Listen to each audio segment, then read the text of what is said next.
Halo semuanya, balik lagi di channel aku ya. Di video kali ini aku mau membahas tentang shortcut Corel Draw yang sering aku pakai ya. Sebenarnya semua orang itu yang pakai Corel pasti punya cara masing-masing untuk kenyamanan dia menggambar. Cuma itu tergantung kita ya, nyamannya kayak gimana menggambar. Jadi di sini aku mau ngejelasin apa yang sering aku pakai aja. Kalau teman-teman punya cara yang lebih praktis, itu boleh share ya di komen. Oke, sekarang kita mulai aja. Pertama-tama itu ada fungsi CTRL ya. CTRL itu banyak banget. Kalau misalnya kita pakai di garis, nah aku mau bikin garis. Tapi aku sambil tekan CTRL, itu garisnya jadi lurus. Nah,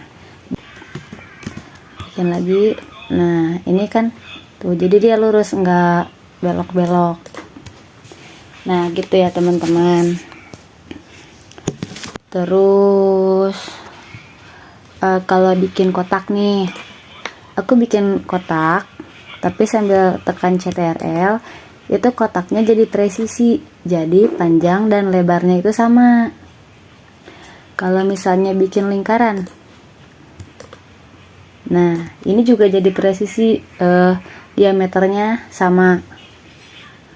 Kalau bikin ini yang banyak sudutnya juga sama. Kalau misalnya sambil tekan CTRL, dia ukurannya presisi. Taruh aku buat segitiga. Nah ini panjang bawah, panjang sisi kanan dan kirinya itu sama.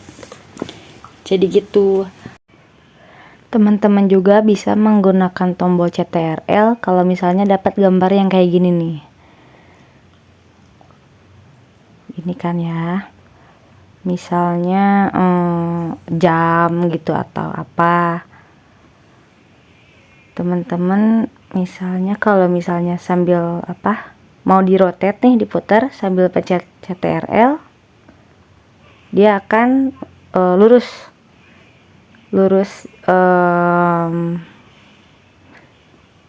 Lihat ya perbedaannya. Ntar ini aku copy paste dulu. Nah, jadi dia ada di titik-titik yang jaraknya itu sama gitu ya kalau pencet CTRL. Ada juga fungsi shift. Kalau shift itu misalnya ini gambar kotak mau aku kecilin, kan bisa kayak gini nih tuh. Kalau aku sambil tekan shift, jadi bareng kanan kirinya ikut mengecil juga tuh, gitu ya teman-teman. Terus ada lagi Ctrl G, itu teman-teman fungsinya buat menggrup objek. Misalnya ini kan gambarnya terpisah, aku tinggal tekan CTRL G. Nah jadi dia menyatu. Kalau misalnya mau dipecah lagi nih, tinggal CTRL U, jadi ungroup tuh, dia jadi berpisah lagi. Ada lagi Ctrl key, itu untuk menconvert objek ke bentuk kurva ya. Misalnya aku bikin tulisan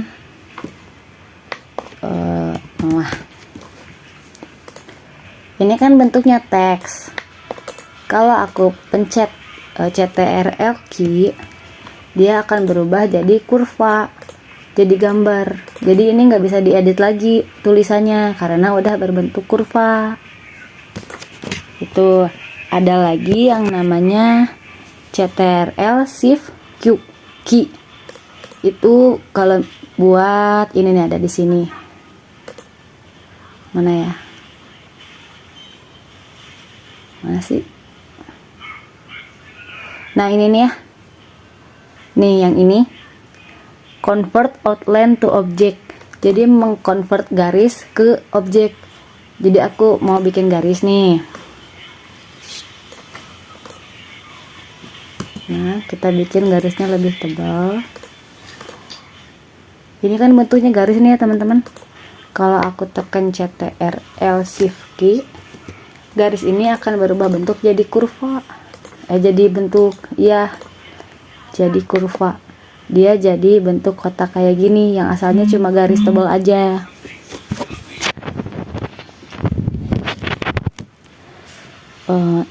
Nah, udah gitu, untuk objek ratakan rata kiri, misalnya saya bikin di sini ada kotak-kotak.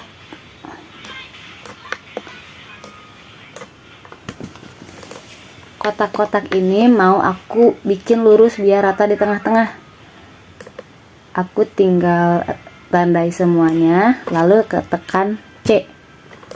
Nah, jadi gambarnya lurus gini. Dia rata tengah-tengah. Kalau misalnya pengen ratanya di kiri, tinggal tekan L.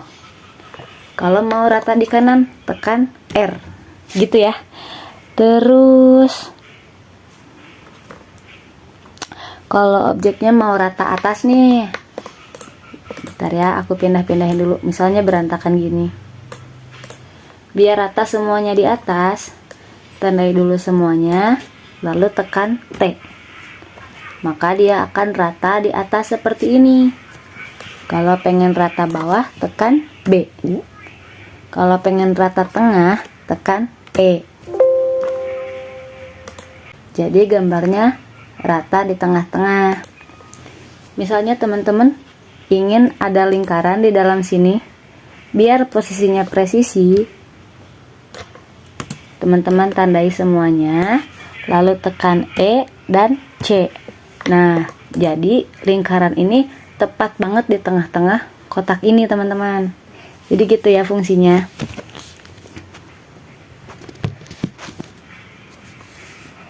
Lalu ada lagi CTRL-L, itu untuk mengkombin objek.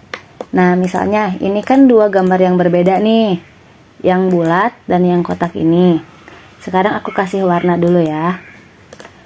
Yang bulat warna kuning, yang kotak warna hijau. Ini gambar mau aku combine. Caranya kita tandai semua, lalu tekan CTRL dan L. Ini gambarnya jadi menyatu, tengahnya bolong. Tuh, aku ubah-ubah warnanya. Gitu ya teman-teman. Terus apalagi ya? Apalagi ya? Oh ya, nih misalnya gini. Ada lagi nih. Noah. Ini aku ubah tulisannya jadi tegak bersambung. Nah, ini misalnya nih. Ini gambar yang tulisan yang tegak bersambung, kalau di Ctrl Q dia akan jadi bolong gini. Caranya gimana biar nggak bolong? Aku undo dulu ya, Ctrl Z. Ini gambarnya, aku convert to bitmap dulu. Caranya bitmap, convert to bitmap. Boleh CMYK atau RGB. Nah, setelah itu trace bitmap jadi line art. Nah, ini udah berbentuk kurva, udah berbentuk gambar, cuma nggak bolong kayak tadi. Soalnya kalau gambar yang bersambung kayak gini, di convert to curve atau CTRL key, itu nanti di sininya akan bolong-bolong di setiap sambungan tulisannya. Gitu ya teman-teman. Terus kayaknya segitu dulu ya. Segitu dulu. Next aku sharing lagi. Selamat mencoba ya teman-teman. Kita belajar bareng-bareng. Aku juga sebenarnya masih belajar. Oke. Sampai jumpa di video berikutnya.